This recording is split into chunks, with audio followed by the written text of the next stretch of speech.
আলাইকুম রাসেল ভাই, আশা করি ভালো আছেন, কারণ আমি জানি আপনি সব সময় ভালোর থলে। ছোটবেলা থেকে আমি ভূত এফএম শুনে বড় হয়েছি, তবে কখনো কোনো স্টোরি শেয়ার করব এমনটা ভাবিনি। আর এখন তো আমি আর আমার হাজবেন্ড নিয়মিত ভূত.com এর শ্রোতা। যাই হোক, আজ ভূত.com-এ আমার নিজের সাথে ঘটা একটা স্টোরি শেয়ার করব।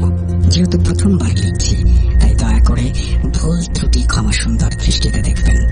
আর দেরি না করে সরাসরি চলে যাই ঘটনায়। যারা শুনছেন তারা এই ঘটনাটি কে কিভাবে কোন ছাঁচে বসাবেন সেটা তাদের ব্যক্তিগত ব্যাপার, তবে এটা আমার জীবনের এক কালো অধ্যায় বলা যেতে পারে।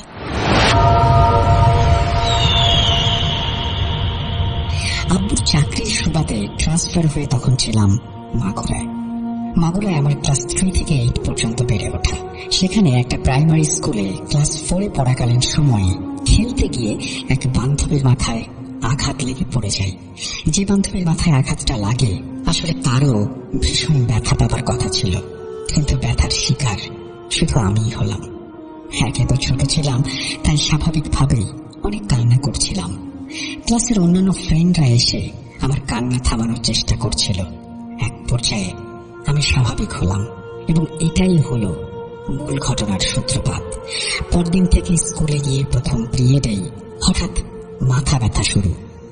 শরীর ভালো লাগছে না, যার দরুন ছুটি নিয়ে বাসায় চলে আসি এবং বাসায় ফিরে ঘুমিয়ে যাই এবং এই ঘুম ভাঙে বিকেল 4টা-5টার দিকে।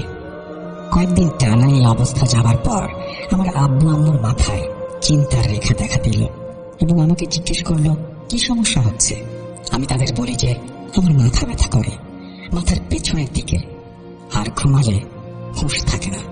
আব্বু আম্মু চিন্তা করলো আমাকে একজন ভালো নিউরোলজিস্টের কাছে নিয়ে যাবেন, তাই দেরি না করে একজন ভালো নিউরোলজিস্টের কাছে নিয়ে গেলেন এবং উনি সব শুনে আমাকে বেশ কিছু টেস্ট করতে দিলেন। কিন্তু সব টেস্টেই দেখা গেল আমার কোনো সমস্যা নেই, আমি সম্পূর্ণ সুস্থ। তবে উনি জানালেন হয়তো ব্রিগিওগের কোনো লক্ষণ দেখা দিচ্ছে। এসব বলে কিছু ওষুধ দিলেন, যা ছিল আসলেই অনেক হাই ডোজের ঘুমের ওষুধ।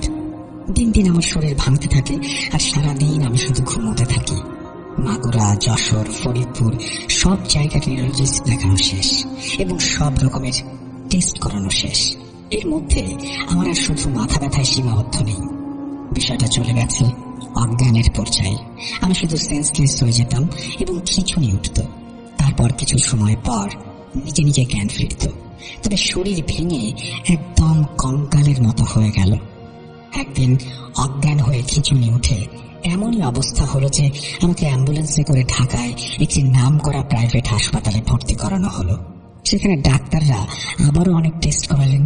বরাবরের মতন কোনো রোগ না পেয়ে বিষয়টাকে মানসিক সমস্যার খেতাব দিয়ে আমাদের রিলিজ করে দিলেন।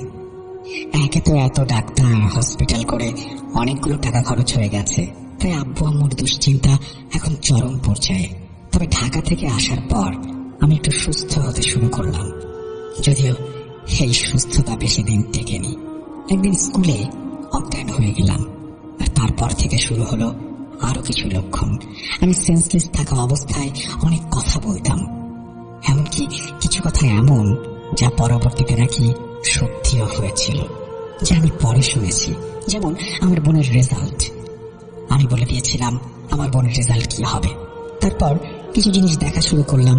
মনে হতো জানালার কাছে দাদুর বয়সী হুজুরের মতন কেউ একজন দাঁড়িয়ে আছে আর আমাকে তার কাছে ডাকছে। এসব দেখে আমার মুখে শুনে আমার মায়ের চিন্তা 3 গুণে গিয়ে পৌঁছালো। এবার পরিচিত কিছু মানুষ বলল, ওকে আপনার একটু হুজুর দেখান। বিভিন্ন হুজুর দেখানো হলো, তারা পানি পড়া দেয়, তাবিজ দেয়, কাজ হয় না। আমার শরীর তখন তাবিজে পরিপূর্ণ হয়ে গিয়েছিল। গলায়, হাতে, কোমরে 3-4টা করে তাবিজ। ঠিক সেই সময় আমাদের পরিচিত এক আন্টি আম্মুকে জানালো ফরিদপুরের একজন কবিরাজ আছে, আমাকে যেন ওনার কাছে নিয়ে যাওয়া হয়। আব্বু এসব বিশ্বাস না করলেও আম্মু অনেকটা জোর করেই আমাকে তার কাছে নিয়ে যান। আমি ওনাকে দাদু বলে সম্বোধন করতাম, তবে উনি মাঝ বয়সী একজন লোক ছিলেন। উনি আমাকে দেখে আসন করে জানতে পারেন আমার উপর এক জিন নজর রাখছে। জিনটা অনেক রাগী, তবে জিনটা কোনো এক কারণবশত সরাসরি আমাকে ধরতে পারছে না। যার কারণে দূর থেকে নজর দিয়ে দিয়ে আমার এই হাল করছে। তো এর প্রতিকার চাইলে উনি আমাকে জানান যে আমাকে গোসল দেওয়া লাগবে, সেই বাবদ কিছু জিনিসপত্র লাগবে, আর ওনার কাছে টাকা দিয়ে দিলে উনি সবকিছু ব্যবস্থা করবেন। নদীর পানি, জবা ফুল, এমন আরো অনেক কিছু। ছোট ছিলাম, যার কারণে আমার কি কি লেগেছিল সঠিক মনে নেই। উনি আমাকে বাড়ি থেকে একটু দূরে একটা বাগানের মধ্যে নিয়ে গোসল দিলেন। পানিটা ছিল একটা মাটির কলসে। উনি আমাকে বললেন, তোমার গায়ে পানি দেবার সাথে সাথে তুমি সোজা বাড়ির মধ্যে চলে যাবে, কোনো শব্দ শুনলেও পেছনে ফিরে তাকাবে না। আমি একটা ঠাস করে শব্দ শুনলেও পেছন ফিরে তাকাইনি। তারপর উনি আমাকে একটা তাবিজ দেন এবং বলেন সাবালিকা হওয়া পর্যন্ত যেন আমি এটা পরিধান করি, আর যদি কখনো খোলা লাগে বা খুলে যায় তবে যেন গরুর দুধ দিয়ে ভিজিয়ে আবার সেটা পরি। এভাবে আমি আমার ইন্টারমিডিয়েট পর্যন্ত তাবিজটা রেখেছিলাম। এরপর আর কখনো আল্লাহর রহমতে কোনো সমস্যা হয়নি। কাহিনীটা আসলে কতটা ভৌতিক আমি জানি না, তবে এই সমস্যাটা আমি আমার পরিবার খুব বাজেভাবে ফেস করেছি। আর একটা বিষয় অ্যাড করতে চাই, এখন এসে যখন ভূত.com-এর বিভিন্ন ঘটনা শুনি এবং বিভিন্ন হাদিস ঘাঁটি, তখন থেকে আসলে বুঝতে পেরেছি কালো জাদুর ভয়াবহতা কতটা এবং আল্লাহর শাস্তি, এর শাস্তি হতে পারে জাহান্নাম। আমাকে যে কবিরাজ চিকিৎসা করেছিলেন তখন জানি না কোন পদ্ধতিতে করেছিলেন। যদি উনি কালো জাদুর কোন পদ্ধতি অবলম্বন করে থাকেন যেটা শরিয়া অনুযায়ী নিষিদ্ধ, সেক্ষেত্রে আল্লাহ যেন আমায় ক্ষমা করেন। তখন আমি অনেক ছোট ছিলাম আর আমার গার্ডিয়ান অনেকটা নিরুপায় হয়েই আমাকে চিকিৎসা করিয়েছিলেন। এই ছিল ঘটনা। সবাই ভালো থাকবেন। আমি চাই না আমার নাম এবং ঠিকানা প্রকাশ করতে, সুতরাং আমি নাম এবং ঠিকানা প্রকাশ করছি না। আশা করছি এই ঘটনাটি আপনাদের ভালো লেগেছে। যদি ভালো লাগে অবশ্যই আমাদের জানাবেন, আমরা চলে যাব আমাদের পরবর্তী ঘটনায়।